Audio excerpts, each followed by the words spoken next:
Get money all day, get money all night. Sip my drink, ho, let's get right. Getting paid, I'm getting paid. Roll one up, let's catch this flight. Pour another cup, ho, let's get right. Getting paid, I'm getting paid. Hey, this your boy Tight. Can't say the Tight without the 1205. Know I'm talking about. But you tuning in with Ray Ray's podcast. Kicking my boy Ray. Hey, yo, we back at it again. You know, it's your boy Ray from Ray Ray's podcast, coming live from the 10th floor of Hello Studios in the beautiful downtown Dallas. Thank you for rocking with your boy one more time. We greatly appreciate you. Thank you for all the love and support. Continue to smash that like and subscribe button. Continue to follow us. We greatly appreciate that. Thank you so much. We got to give a shout out to all of our sponsors out there. Shout out to Lyrically Correct. That's the lyric trivia card game. You think you know your lyrics. You think you know your music, your 90s, 2000s hip-hop, R&B. Go to lyricallycorrect.com. Put in promo code RayRay23. You can save 20% all the different copies they have of Lyrically Correct. Then also we got to shout out Lit Vacations. You're trying to plan that next bachelor or bachelorette party, that destination wedding, that family reunion, that homie trip, the ladies trip. Hit up Lit Vacations. Ask for the guy Austin. He's going to take care of you. He's going to give you the best group rates possible. You know, every year they sponsor a trip for Ray Ray's podcast. So this year we are going to the DR. So if that's something you're interested in, hit up my guy Austin. Tell him, hey, I heard about this DR trip for Ray Ray's podcast. Great trip for you to network, meet people, lifelong friends. So litvacations.com. Or if you need some power washing needs, hit up Elite Pro Power Washing. They got you taken care of.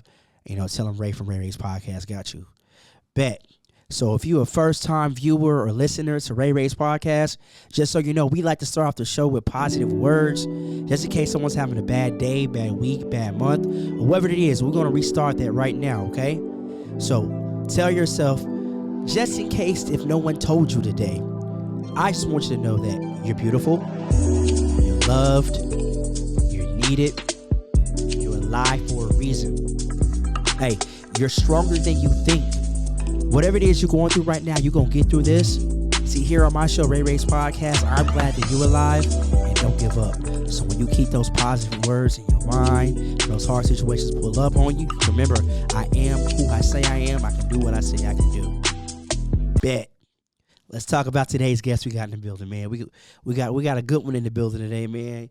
Legend in the Triple D.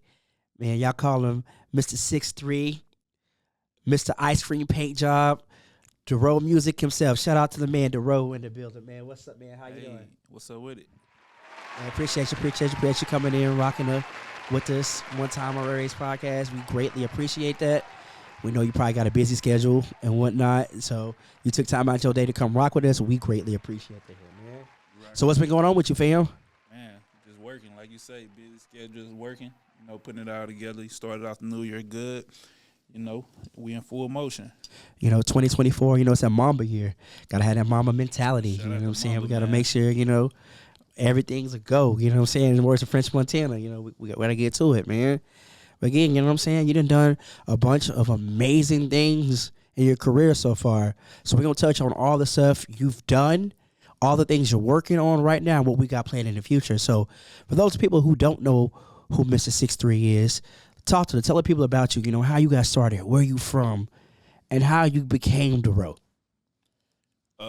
You know, I'm from Dallas, Texas, you know, born and raised.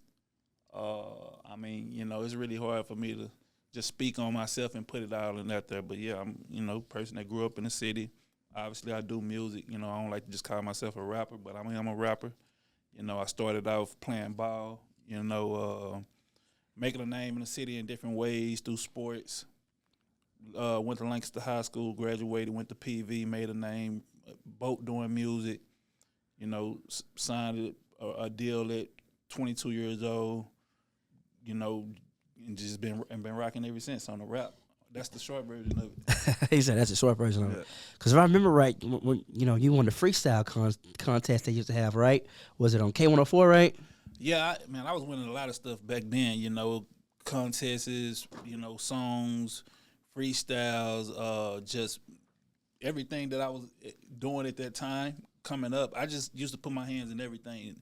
You know, for me, it was about me getting my music heard, and whatever I had to do that, you know, that's what I did. You know what I'm saying? So I looked at everything as just getting exposure and getting in front of people. So I just used every opportunity I could find and did that, and I was able to win some stuff along the way. Man, when was it that you realized, like, yo, I'm a good fucking rapper. I can go, I can spit. Because at some point it had to click in your head, like, yo, I think I got something here. When was that for you, bro? I mean, honestly, at the gate, I knew I had the it factor at the gate because I was in high school and I was able to stop working at McDonald's and FedEx because I was selling CDs, and I had people, you know, riding around, you know, my hood, you know, the city, listening to my music that, you know, we didn't even record in studios at the time, and, you know, people playing my music at the basketball games, and we running out to them, and I came out immediately with that because I started off as a real fan to hip hop, and I was a real fan of Texas culture. So I already knew what I liked. You know what I'm saying? So when I started rapping, I would just do the stuff that I liked and that I learned from, you know, not even say learned from other artists, but the stuff that made me fall in love with music and the stuff that made me actually go listen to different rappers and mixtapes. I started off doing that. These things that, you know what I'm saying, and it's hard for me to put that in words, but I came out with that type of confidence, and I from day one, it was one of those type things. But it was another level of that, you know, when I got the PV and you know, I made a name and I was moving a lot of mixtape, and I was that guy, you know what I'm saying, on the campus, and, you know, I was rapping, and everybody was, you know what I'm saying, was really riled up behind me. You know, I had came across a DJ that became my DJ, you know, shout out to DJ Merck. You know, we started pressing up real official mixtapes that started going into stores and stuff in Houston and Dallas. And, you know, I remember just one day seeing my name on the back of the CD that I had did all these freestyles to, and like it was one of the hottest mixtapes that was at the time. And just looking at that, that's when I was like, okay, I'm officially a rapper now. Like, this for real, you know what I'm saying? My name next to Slim Thug and Paul Wall and you know what I'm saying, even rappers that wasn't from Texas, you know what I'm saying, and this on these mixtapes that people are actually spending money for. You know what I'm saying? It's different, you know, when people like you and they saying they support you, but it's another thing when people pulling up trying to buy your stuff. You know what I'm saying? And book you for little shows, and that's when it became real. Man. So you touched on a couple of things there I want to ask you on. First off, you talk about, you know, the Texas culture that kind of inspired you. I want to talk to you about some people in Texas and some Texas music that inspired you. That's one question. And secondly, I want to talk about, you know, kind of how the times have changed, how it was important back in the day to push those CDs and get your stuff on the radio. Now you could be a hot artist without having not one song on the radio. So let's talk about those two different things. I mean, you said it, like, back then it was more about the grind. It was more about, you know, people had to discover you. You get what I'm saying? Like, you had to, you know, internet wasn't what it was now, so you had to be on CDs, and you had to pull up the stores and pull up to actual people and, you know, pop your trunk and sell CDs and go around and go to clubs and be in real life, and you had to really sway people. You know what I'm saying? Like, in real life and in real time. Some people, you know, you had to come through the freestyle. It was a lot of different ways to do it then, and you had to do it that way. Now you can get in front of a camera and, you know, do one thing, and it could go viral, and you can be, you know, on like that. And they all got pros and cons. Like, I like both worlds, you know what I'm saying? At this point, I done experienced both, you know. I like stuff about, you know, that culture where I come from, and I like stuff about this new world and how it's going. You know, I try and combine the two. You know, but ultimately, you know, it's a balance. You know what I'm saying? You got to be able to, you can't just live on one spectrum. You get what I'm saying? If you can't be stuck in your ways and doing something like that, how it used to be, but then you can't not understand that stuff is still important. You know what I'm saying? So it's just, for me, it's just mixing it up and doing what I feel, you know, feels right when I'm doing it. Man, because I know there's still people out there, they still slanging CDs. Shout out to our boy George Lopez. Yeah. Still got T-Town music. And one thing I will say about the people that's slanging CDs and the people that still, the people who's buying CDs still, like, they're really supporting the people that they're listening to. It's a different feeling, like, because when you go buy a physical thing and you actually get up out your, say you're at home, something come out and you put some clothes on, drive up the street and go get it, you got a different type of attachment to that. Yeah. That's with anything, you know what I'm saying? Versus you just, this came out and you click a button on your phone and it's just different. Yeah. Both of them can be effective, but yeah, you can't, like I say, the people who supporting those people that's doing that, you'll be surprised that, like, it's a strength there. You feel me? Facts. So, we all know you had some monster hits, bro. Walk That Walk, Ice Cream Paint Job, bunch of number hits. So let's talk about Ice Cream Paint Job. When did you know that was a monster? And how did that become a monster? Ice Cream Paint Job was on the heels of a lot of stuff. Like, by the time Ice Cream Paint Job came out, I was on fire in the South in general. Like, I really took the tears. I started out mixtape rapper, hometown, small area, and becoming that guy there, right? Then getting to, PV, big campus, or at least to me, 2 cities combined, Dallas and Houston, and a lot of surrounding areas and people from all over the place had to come up. And, when I leave high school and go to PV, I don't have no name at PV. It's a whole new clean slate. Yeah. So I have to redo the same thing and boom, come up in that thing, mixtape rapper.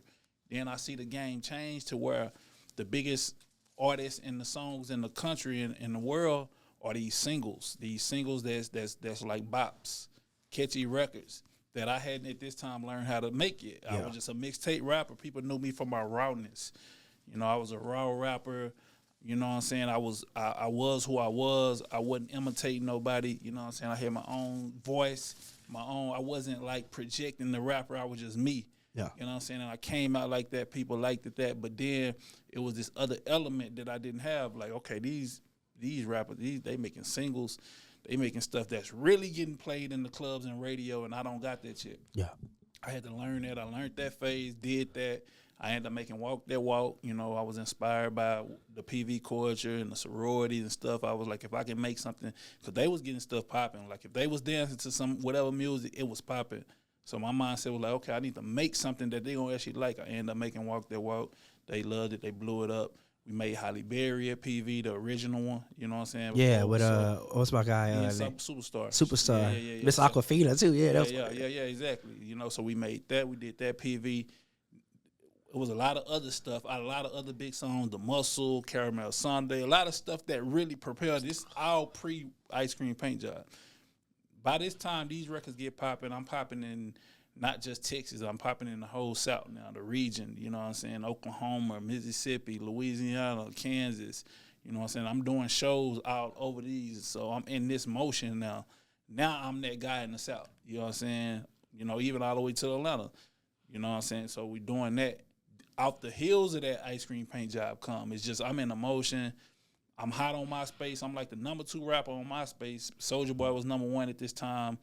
The second biggest page on MySpace was me. You know what I'm saying? So I got all this. This was viral at this time. It'll be equivalent to being the biggest TikTok rapper right now. You know what I'm saying? Like, for those who don't understand that, that's what they mean. For one, for those who understand that at this time, if you was popping like that on MySpace, it's the equivalent to having the biggest TikTok record. You get what I'm saying? Maybe even more so because it was just MySpace. Now you got all type of stuff. Yeah. But so then that's how Ice Cream Paint Job was discovered. I was just, at this time, every month I would upload a few songs on my MySpace. My MySpace was bringing a lot of traffic. So whatever I was putting on there, everybody was listening to. Put Ice Cream Paint Job on there. I was dropping a mixtape. It blew up from there. DJ found it from the Bay Area. Shout out to A-Man. He blew it up in the clubs and the radio. Literally in probably like 1 week from when he took it from my MySpace, it was literally the hottest song in the Bay Area. And in California, I had never been out there, never done no shows. It was people that was from California at PV, and that was my only connection to Cali. But it blew up. It was the first viral type situation. After like the Soulja Boys and stuff like that, that was a viral type situation. It went viral on MySpace. It went to the radio clubs. It blew up in California, LA, I started going shows, getting booked out there, and then it blew up worldwide. You know what I'm saying? So Yeah, that's the story of Ice Cream Paint Job. It came on the heels of a lot of other stuff that I had going on prior to that. You And it laid blew the up fast. foundation. It blew Yeah. up fast. Ice Cream Paint Job. Walk That Walk took me a long time to get it to that point where it was big. Maybe like almost 2 years. Like I had to do the real ground route from that, like door to door, club to club, Dallas to Houston to Austin, the whole state of Texas. Like I'm talking about the real grind was that. Ice Cream Paint Job come off the heels of that. Yeah. When it went. It was like microwave instantly. But that's what success is. It comes off everything before. You know what I'm saying? Like I said, you laid the foundation to it. Foundation, yeah. You know what I'm saying? And it leaped off the foundation of everything else I was doing. And for y'all youngsters out here watching that, okay? See, hold on. Let me say this. Everybody, the way the world perceive it is that it was nothing going on, and all of a sudden, Dorrough come out with a song called Ice Cream Paint Job, and it blew up. Now, it's a whole, if this was a Netflix series, Ice Cream Paint Job would be the grand finale episode after in season 6. You know what I'm saying? It'd be a way big lead up to that. You know what I'm saying? So that's how I can best explain it. And for those youngsters out there watching this, okay, back when it was MySpace, we were doing coding back in the day. We didn't even know we were doing coding.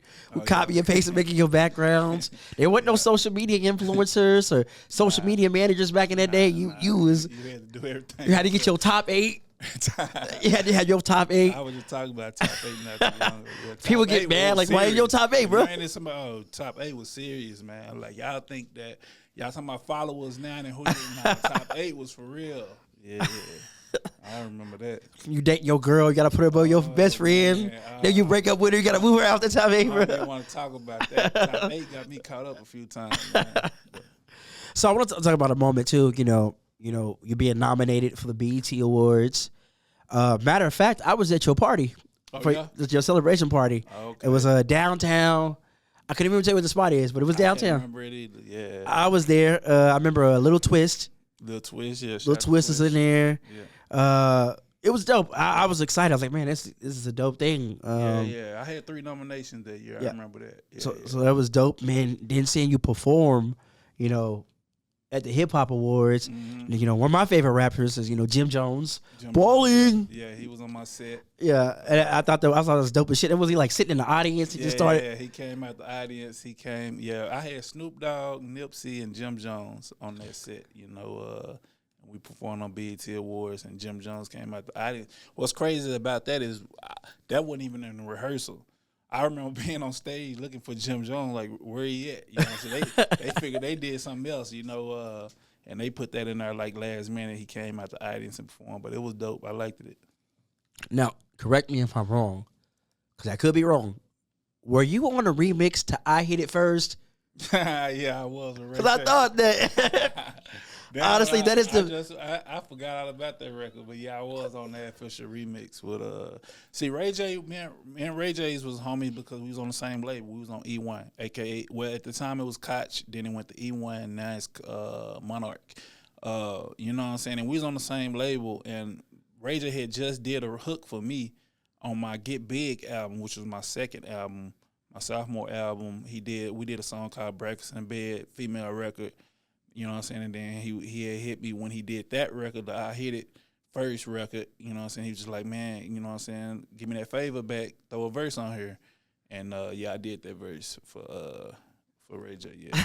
I think that's the most savage, best song of all time. I love that song for some reason. I don't know why, but. I told Ray J, I was like, bro, I ain't trying to get in your Kanye and Kim beat. Listen, I'm doing this because we label mates. You did a hook for me. I'm gonna do a verse for you, bro. But I'm gonna come on there my own kind of way and talk about my own, you know what I'm saying, situation. I wasn't gonna add fuel to what the song was really about, Did you get any, heat from that? That song had got a lot of heat at that time. It got a lot of heat just because of what it was. But I didn't get no heat with it because the way I approached my verse, when you hear my verse, I'm just talking about my own situation. Yeah. It ain't adding on to that. So when people heard that, I didn't catch that flack. But the song was a big talking point at that time. I low-key didn't really want to be on that song, but I owed him a favor. You know what I'm saying? And he pulled that card when he pulled it. You know what I'm saying? So I did. It was like, Yeah. I was like, I gotta do what I gotta do. Yeah. Because they said like there was a bunch of people didn't want to touch that, like the original. It was a lot of people that didn't want to touch it, and it was a lot of people that did want to touch it because of that topic. You know what I'm saying? You know how that goes. It was a hot topic at the time, and you know, Ray J was hot at the time, and you know he was just doing what he normally do. But it was a funny type situation. It really wasn't that serious to me. It was comical, so it was easy for me to just hop on it and do what I did on it. Man, I've met Ray J maybe like once or twice. I remember back in the day it was Club Wish. Club Wish, yeah. I think I Shout remember. out to Sam, man. Shout out to Sam. That was his club. Sam, he just booked me for something that's coming up, and we was talking about Wish maybe like a month ago. Yeah, that was the spot. That was the spot at the time. Man, I met so many people back in the day at Wish. I remember him, yeah, Wish, yeah. That was the Marion. spot. Everybody came to Wish. Yeah, because we used to go. You know, it used to be Wish. Then on Wednesdays it was Candle Room. You know, we used to go up in there. Yeah. Tell you, Candle Room still go up on Wednesday. Oh, yeah, it still pop. Its own way.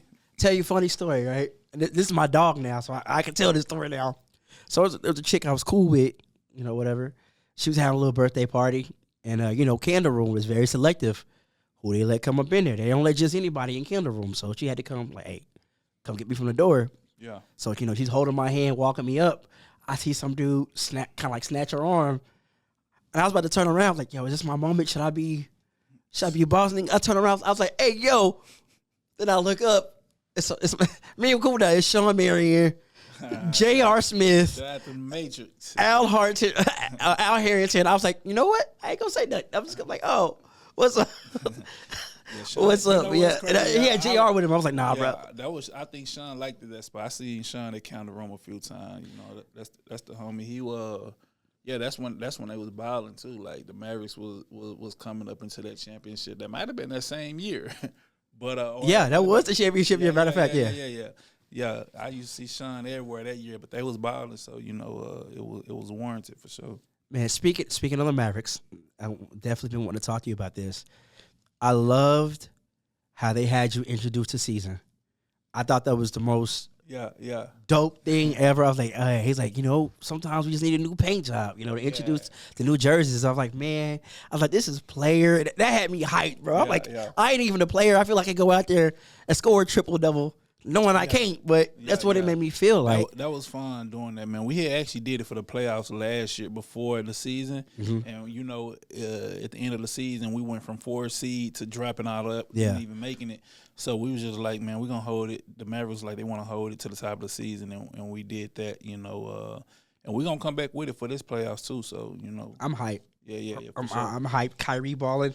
Last balling 5 right games, he almost averaging plus 35. You know, I think he went 43 games. Yeah, he's almost like 43. It's like 38. I think it was like 38 points, 40 something, almost 40 points a game. He almost averaging 40, which is wild. You know what I'm saying? But I love Kyrie. He actually one of my favorite players of all time, man. Like I love, you know, I was a point guard, so I really understand his game. I love seeing his game. He you know what I'm saying? Just on some real true ball to ball. Like he really got a beautiful point guard game, and I don't think nobody has ever came in the game with that, you know, since Allen Iverson, and I even take it a step.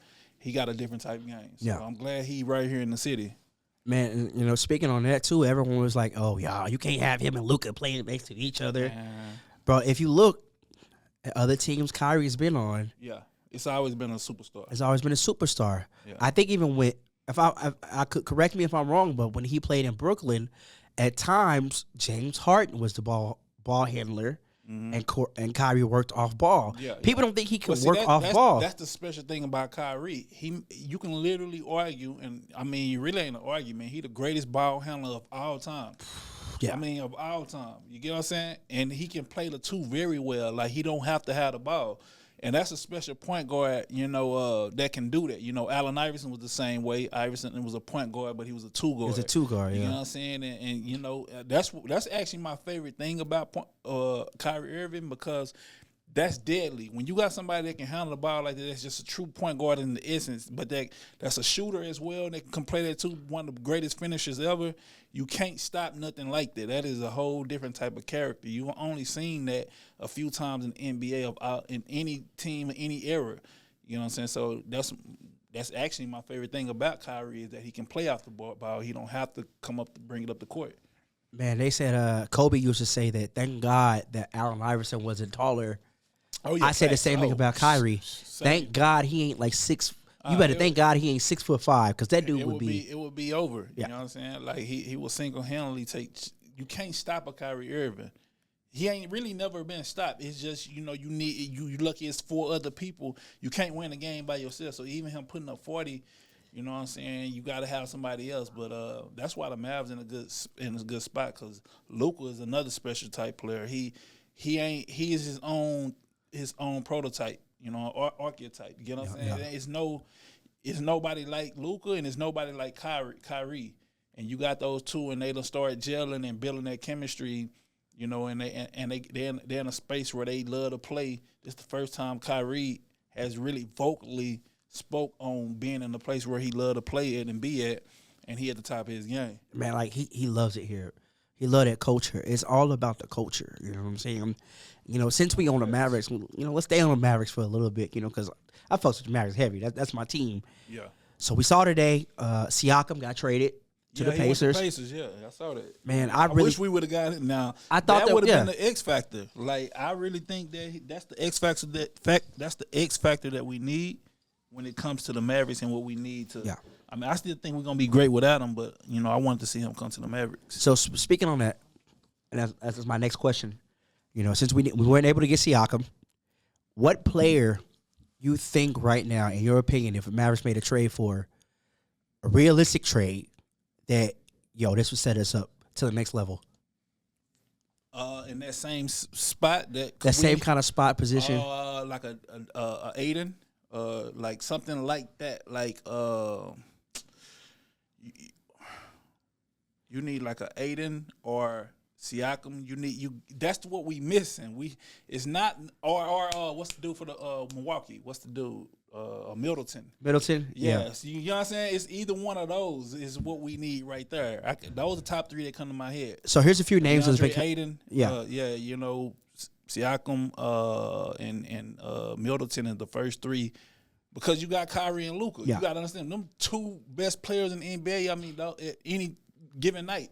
Yeah. You know what I'm saying? So it's like you surrounded that. You need that little middle X factor that's gonna come, do all the grab the boards, play aggressive, get blocks. Just that middle part that can score, do everything. That would be the top 3 I would name. Man, so they've been throwing some names out there. One of the names is getting Dodo back from the Nets. Sure. Yeah, I mean, you know what? He was one of my favorite players that we lost. That's not the same thing as this X Factor, but he definitely would enhance us for sure. So that's one name. P.J. Washington. Yeah, I forgot about P.J. As long as Brittany Renner ain't coming with him, we cool. He will fit in with the Mavericks. What's his name? Jeremiah Grant. He will fit in. And the Blazers. Who was another name they threw out there? Andre Drummond. So he almost came to the Mavs. The rumor was, he did. He almost agreed, but then he backed out and decided to go to Chicago. Boy, you have Drummond and Lively together. Who's stopping that paint? Ain't nobody stopping that paint. Drummond, all those will work. You know what I'm saying? But I still think those 3 that I named would be the X factor. But Drummond, like I like Drummond. I like him. P.J. Washington would definitely fit with the Mavericks. I don't think he would be much as an X factor as Andre Drummond would. Yeah. But yeah. Because I feel like after this season, Dallas is going to be a premier destination. Kyrie, Luka, no state tax. Now we got new owners that got deep pockets. So it's like, fuck it, we going to spend. You know what I'm saying? So I think it'll be a premier destination in the offseason, all right? So we talked about ice cream paint job, all the things, you've done. Let's talk about what you're doing right now. Man, I don't know where to start. So I heard a rumor about a couple of things. I'm going to ask you in a second, see what you can tell me, what you can't tell me. I heard a little something. It'll be some stuff I can tell you. It'll be some stuff I can't tell you. But let's talk about the stuff you can tell me, right? Yeah. I mean, it's a big year for me for a lot of different reasons, man. A lot of different reasons. It's a big year for me. I'm gonna start off by always speaking on the music because that's where I started. The music gonna always be my core. I like Star Baby, by the way. I appreciate it, man. That was 2023 project, something that I needed to do to be able to do what I'm about to do. You know, Star Baby 1, I'm getting ready to drop Star Baby 2 this year. I'm actually working on 3 projects this year, and I plan to drop out 3 of them this year. So from a music standpoint, it'll be a time where musically I go crazy with it, which is what the people definitely want. First and foremost, from a business aspect, it's a lot of business ventures that's going on right now. This year is the 15th anniversary for my first album, Dorrough Music and Ice Cream Paint Job. You know what I'm saying? This is the 15th anniversary. That's already 15, bro? Yeah, it's already 15, you know we getting old, bro. It felt like we just did the 10-year, but, I look at it as a blessing because most stuff don't stick around that long. Yeah, you know what I'm saying? Most artists don't, most projects don't, most songs don't. And it's only appreciating. You know what I'm saying? It's only getting bigger. It's only growing. And real quick, before you go, shout out to my boy Jules. He's one of the owners of Literally Correct. He told me to tell you what's up. He was a Q Dog, and so they used to step to Ice Cream Paint Job. Q Dog showed a lot of love, man. You know what I'm saying? I really wasn't big on frets and stuff in college, even though I had people around me, brothers and stuff that was that. But the Q Dogs, I shouted them out in that song. You know, I say Primetime Click. What I say? Some Q Dog. I can't even think of it right now. You know what's crazy is I never really can remember the lyrics unless I'm performing it. You know, Lil Wayne does that too. Yeah. It's just like, and when I'm performing it, I don't forget the lyrics, but I can't think of them without performing it. But anyway, I shout out the Q Dogs, and I remember them going crazy. We had a couple of them in the actual video. I was at PV. They was going crazy with it at PV. Really, all HBCUs across the world at that time. So yeah, shout out to the Qs. You know, I got a big brother that was a Q, so that kind of, helped me put that line in that song. Plus, at that time, PV, I knew a lot of Qs at that time, and they was probably one of the most active fraternities at PV. And it was just like, they was already showing me a lot of love before that song. At their party, they would play my music. They were on some of the big parties at PV. So, I showed them some love back by shouting them out. So let's pause real quick before you talk about, what you're about to talk about.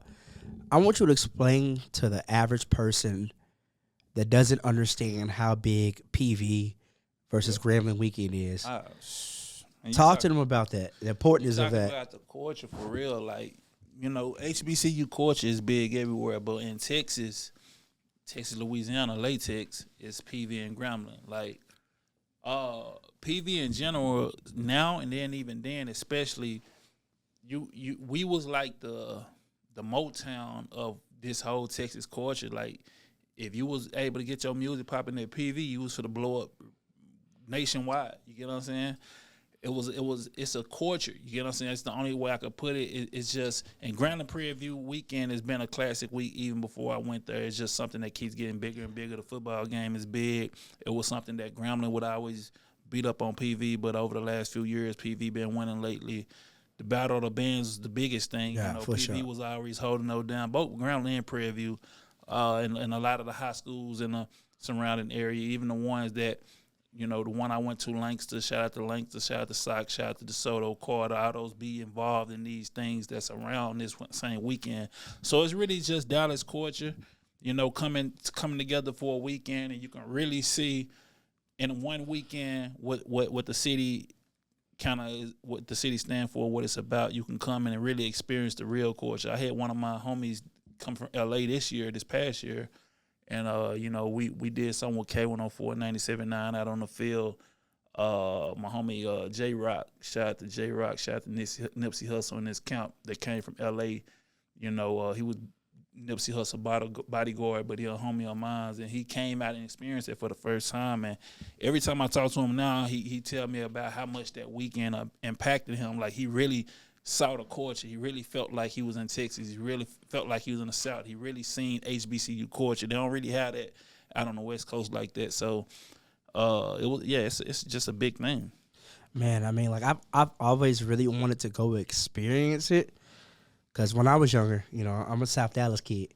I grew up in South Dallas, living not far. You went to Lincoln? No, I didn't go. I moved. My parents they moved on up. They took us to the suburbs.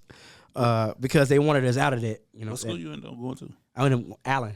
Oh, you went to Allen. I graduated from Allen. Okay. Play ball, balling. You know, Yeah, that's the called big it- school, man. The big school. they keep you know expanding what that school. They ain't gonna ever build another school. But anyways, Allen is a special place for sure. it is. So, you know, they moved us out there. So I lived off, you know, they call it Dixon Circle. I lived at Dixon Circle. That's where I came from. Like I'm literally, if I walked, I'm about 10-minute walk from Fair Park.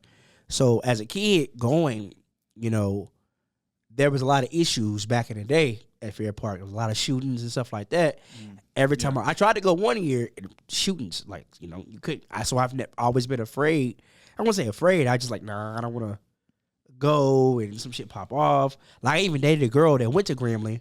At one point, I was like, you can go, but I'm not gonna go because I have no affiliation. Like I feel out of place because I don't know who to root for. Like I didn't went to neither school. I didn't go to neither school, so like I couldn't root for that. But everyone say, man, it's an amazing thing. And it's just, but I just remember as a kid growing up, you never went to the fair on Texas OU weekend or Grambling PV weekend because at one point it was always a lot of problems. I mean, the fair was problems regardless when you went at one point. You know what I'm saying? It was on that Monday. If you know all the schools that had them same off days. Yeah. You know, Oh, it was it was some tussles. It was a war zone for sure. It was a war zone. It was a fun but dangerous time. You know, I think they got a lot of it regulated now, but. You know, the fair days was a big day. It was something we talked about at school. It was something to be prepared for. It was something that we should have been looking at more just to have fun. But it was for other reasons. Like, hey, bro, if I facts. see you on this weekend, bro, out there. Yeah, that was on site day. It was on site day, bro. All right. We standing on business on that day. All right. So we talked about, you said 15-year anniversary of Ice Cream Paint Job. Yeah. So what's coming with this 15-year anniversary? So the first thing that I am gonna speak on is something very special to me. You know, I mean, people who've been following me for however long they've been following me know that, you know, I'm an avid marijuana smoker. You know what I'm saying? Ain't nothing wrong with it. Yeah. And it's one of my favorite vices. You know, when it comes down, I don't even look at it as a vice. It ain't even a vice. Exactly. I It's don't for look the at it earth, as a as vice. Cat Williams say. And I'm gonna take that back because it ain't a vice. You know what I'm saying? It's a herbal treatment. You feel me? Like it's a herb. You know what I'm saying? You saying like my a mama. herb. My mama was a holy roller. Okay, holy roller, Jesus star come from heaven type of woman. She takes CBD patches, CBD pills. I'm like, oh, so the weed good now, mama, huh? Oh, all right, cool. I ain't a heathen now. Like it, yeah. So yeah. With that being said, you know, over the years, I have always wanted to, and it kind of been working on putting together my own strain. okay, You feel me? Of tree, you know, and it's a big thing to me because I've lived. Of course, I'm from Texas, but I lived a lot in California. You know, I'm real familiar with the culture of it. You know, walking into the store or a dispensary and just buying the tree, and you ain't got to worry about stuff. You know, the black market, the streets. You know what I'm saying? At the end of the day, I grew up on that, and I ain't never had no problems with it. But at the end of the day, it's a different type of time now. It's a lot of stuff going on. fentanyl and all that it's a lot stuff. of stuff going on with tree. It's nothing like I don't get that either, bro. It's nothing like having the feeling of being able to just go in the store and just buy it, and you know it's gonna be A1, and you ain't got to worry about stuff you might have to worry about getting off the street. So one of my things that I did this year was come out with my own strain, you know, for that reason, but also because I love smoking. Also, you know, I love good grades of tree, you know what I'm saying? And I actually collab with, you know, a team, you know what I'm saying? I got a nice partner, nice company, and we actually collab and grown our own strain, and it's for the drop. And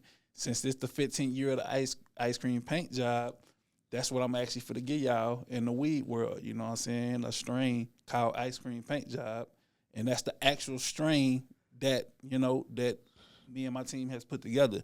So that's the first thing that I'm doing, and it's a big deal because the tree is loud. Like it ain't, and this ain't no white label. This ain't like you took a strain that was already existed and then I just add some stuff, or just relabeling and calling it this. Nah, this is actually something we done grown and we put together. You know what I'm saying? And it's a real thing, and it's a big thing. And I want to shout out the Rogue Shop, man. Y'all go to rogueshop.com, man, for one. And I want y'all to go on there and try out all the other stuff because I ain't dropped mine yet. It's fit to drop. It's on the way and it'll be here soon. But I want y'all to know the type of quality that it's going to be by, going to rogueshop.com, just getting some of that tree out there, smoking that, experiencing that, and you're going to know what type of quality and what level, the ice cream paint job strain about to be on. So it's only right that I kick it off my 15-year anniversary with something that I love to do. And, nothing better than doing this with the weed, man. Shout out to Road Shop. And I'm really excited about it. Man, I'm gonna go to the store. Like, let me get that ice cream paint job one time. You see how they roll off your tongue? You get that ice cream paint job. Anybody who know anything about walking the dispensary in the street, the catches names always win the people who ain't really smokers.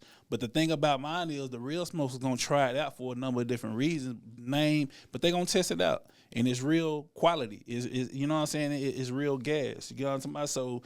You're going to stay. You know what I'm saying? It's going to stick. It's not something, like I say, I ain't white labeling. It's just something we put together, and I'm excited about, and it's for the drop real soon. You know what you should do?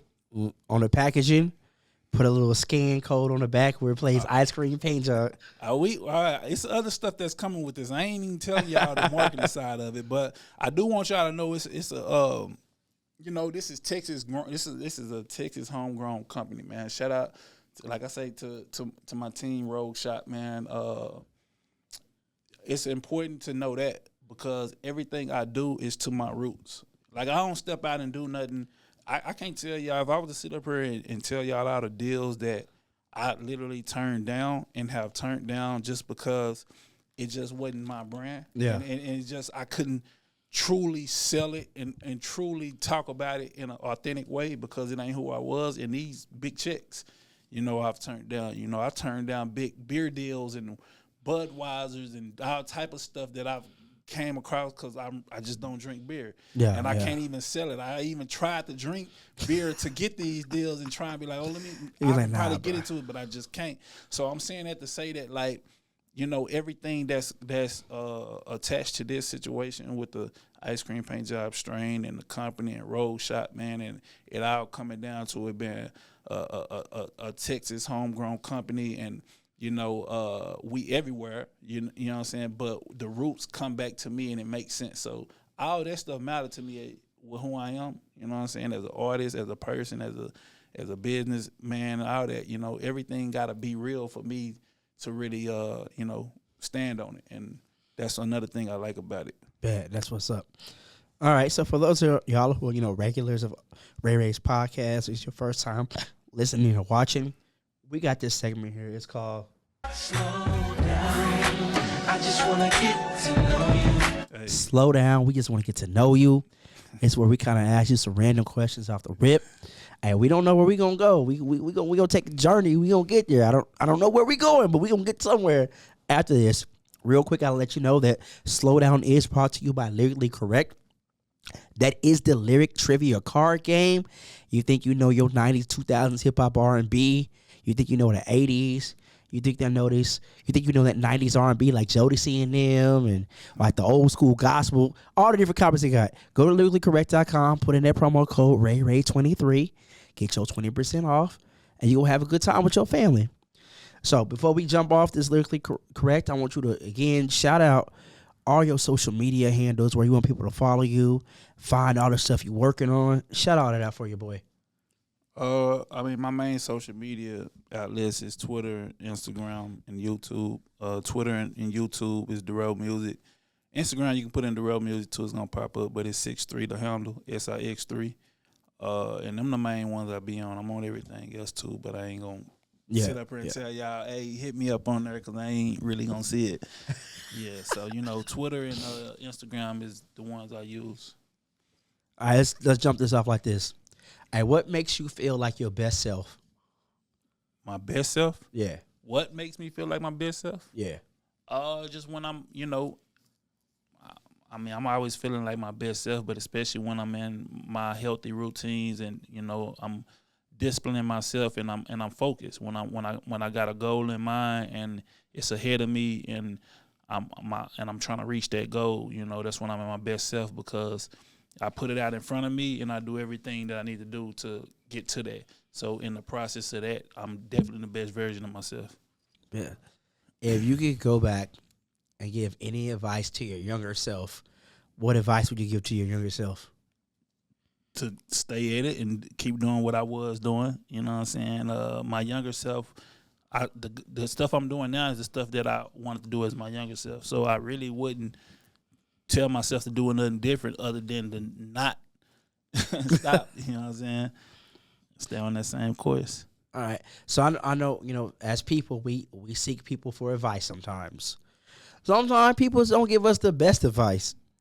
What is the worst advice you have ever received? The worst advice? Damn, that's a good one. The worst advice I probably ever received was to play by the rules 100%. You know what I'm saying? And like follow different blueprints, because that's not how it go. You gotta balance yourself, and you gotta play. You gotta create your own blueprint. It's no certain way you can do anything to get to where you're trying to go. Like, that might work for one person.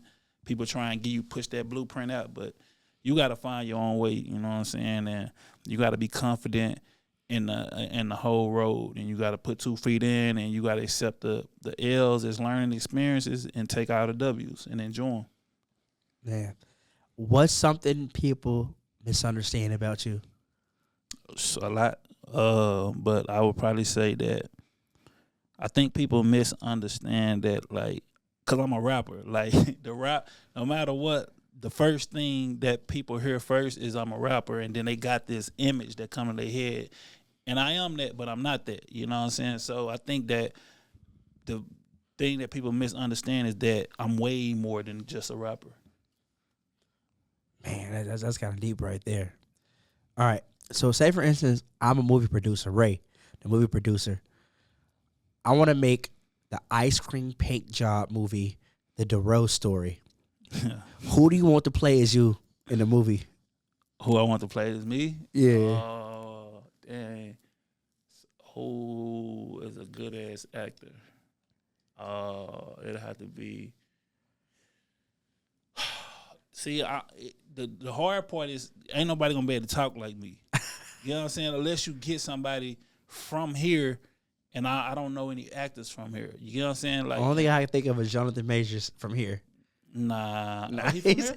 He from here? Yeah, he from Duncanville. I did not know that. Yeah, he from out I here. did not know that. He don't got the Duncanville, DeSoto, one of them. He from out here. I don't hear it, but I can, but if somebody had to act, maybe he could. All right, younger version, I probably have to. Who be changing their accent, who learn it, and I doubt he'll ever be able to do mine. Is the what's the little England dude? The Idris Elba? Nah, but he's in that same category. Oh, you talking about the dude from Snowfall? Yeah. What's his name? He did the little southern version. I forgot his name. Yeah. The Lori Harvey dude. You know what I'm saying? he changes accents. He'll learn. He'll try. You can't really pinpoint it. So that's the first thing. But anybody, if they do a good job, I don't care who do it. As long as the story, I care about the script. I care about as long as the story told right, and as long as it's a good actor. All right. So it could be one of your songs or any song. What song would you say best describes you? It could be one of my songs or any song. Yeah, or any song. Dang, it's one I'm working on right now. Because it's about, it's more personal. Bro, that's a hard question because I listen to so much of myself, and I listen to other stuff too. I ain't never heard nothing else outwardly that I was like, could describe me. You'll probably have to come back to that one. Like, the new music that's coming out that's it. You know what I'm saying? I can't pick even a song of mine that would describe me the most. All right. So what if you could display, those planes that be having like those words and stuff, like the what's it called? Shit, I can't think of the word. The banners. They have the banners in the sky. Okay. With the planes flying. So up. what if you could display one sentence in the sky? What would it say? Oh, just to pass by? Yeah. Like right now in this moment? Yeah. Star Baby, the album out now. go stream it. Like everything gonna come back to me about the music first. Like that's, I can't see why I wouldn't promote my music. Yeah. If somebody came like, hey, we finna give you a free banner, we finna fly across the sky, the first thing that's gonna come up is my current music, whatever's current right now. So if it's a new album that I'm dropping a month later, and we in that month, that's what it's gonna be. That's gonna always be the answer. Anything else, I wouldn't put. I mean, the only stuff that's more important than that is like my family. I wouldn't put them on no banner, none of that. So, yeah. All right. What's the weirdest conspiracy theory you ever believed? The weirdest that I ever believed. Conspiracy theories you ever believed? I mean, if I believe it, then it ain't no theory. You know what I'm saying? Conspiracy theory. Dang. I don't know, man. Like, that can go real deep. Like, what's considered a conspiracy theory? Because it's gonna be my truth if I believe it. So for me, the personally, contradiction part is when you say believe it. If I believe it, then it ain't no theory, even if it is a theory. So for instance, my perfect example, I used to think Tupac was still alive. That was one of my weirdest conspiracy theories. It was a time where, when I was younger, I wanted to believe that. I didn't really think that, but I did want to believe that. Just because I was a Tupac fan for real. I felt like there was evidence to support that he could still be alive. Yeah. Yeah. There was a lot. I remember when that was going around, Yeah. and I can't say that I just truly believed it, but I can say I truly wanted to believe it. So yeah, I go with that one too. I go with that one. All right, tell me something that you think is true, but nobody else believes you that it's true or agrees with you on. Something that I believe is true that nobody else believes is true. Yeah. That Tupac is alive. Nah, I'm just playing with you. Something that I believe is true that don't nobody else believe is true.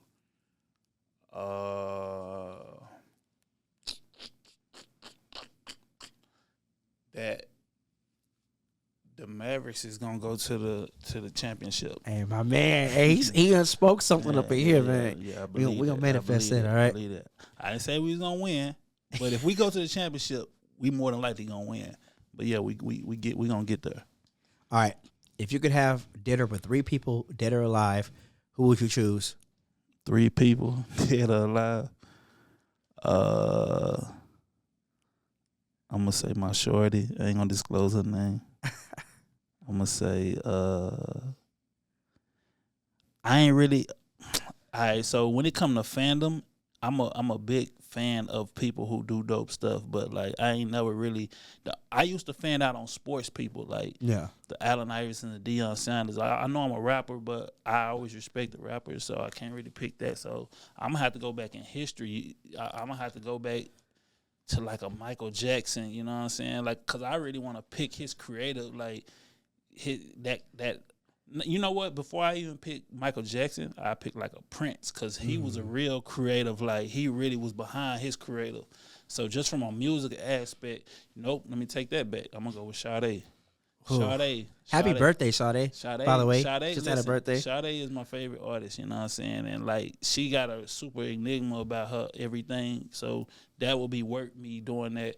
And then on the other artist side, I'm gonna just go with artists. So I'm gonna go with Sade and Prince, because to me, just from an artistic standpoint, like they on some other shit that I ain't. You know what I'm saying? I have something to actually talk about, and with real, substance and stuff. Real substance, and really be intrigued about to really know. You feel me? So I'm gonna go with them. So he said his shorty, Sade, and Prince. All right. Yeah, I'm gonna go with them 3. What was the last thing you Googled? Let me go. Let's see right now. Let me go to my. Oh, it was so we were just talking about the Cowboys over there. You know what I'm saying? I really want to see if I don't be knowing how fast they put the schedules out. You know what I'm saying? Because sometimes I know it come out a little later, but I was trying to see if we was gonna play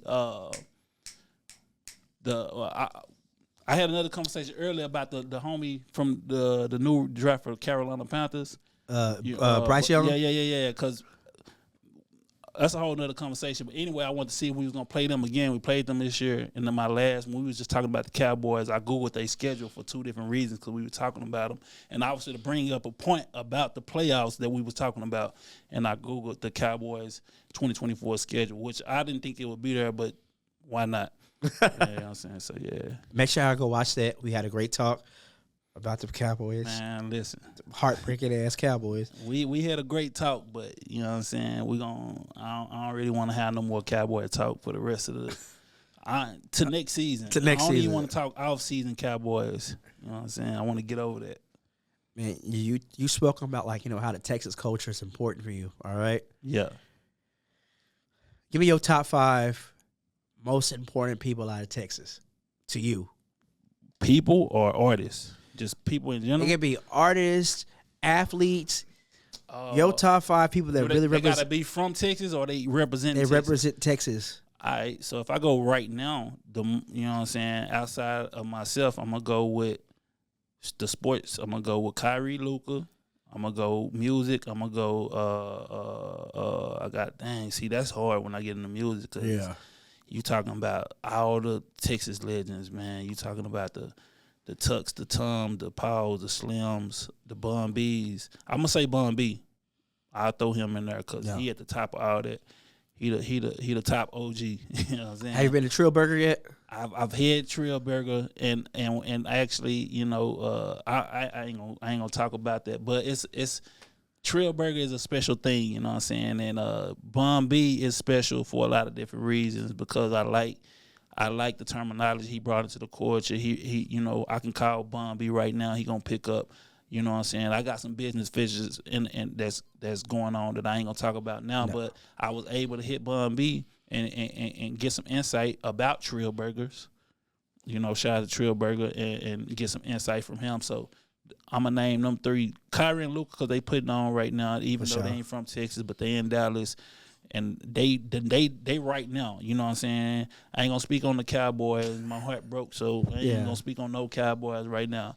Shout out to the Texas Rangers as a collective, you know what I'm saying? They did their thing. I'm just gonna put out the Texas Legends in one category, Them my people from Texas right now. So let's break that down, all right? I'm gonna give you a bigger number, 10. Let's do number 10. 10? 10 influential Texas music artists to you. Top 10. Okay, in no order, I'm just gonna go off my head. Bun B, Slump Thug, Paul, Big Tuck, Tum Tum. I ain't gonna throw myself in it. You know what I'm saying? Even though I'm You should throw yourself in it. I'm gonna throw me in there. That's 6. Erykah Badu. For sure.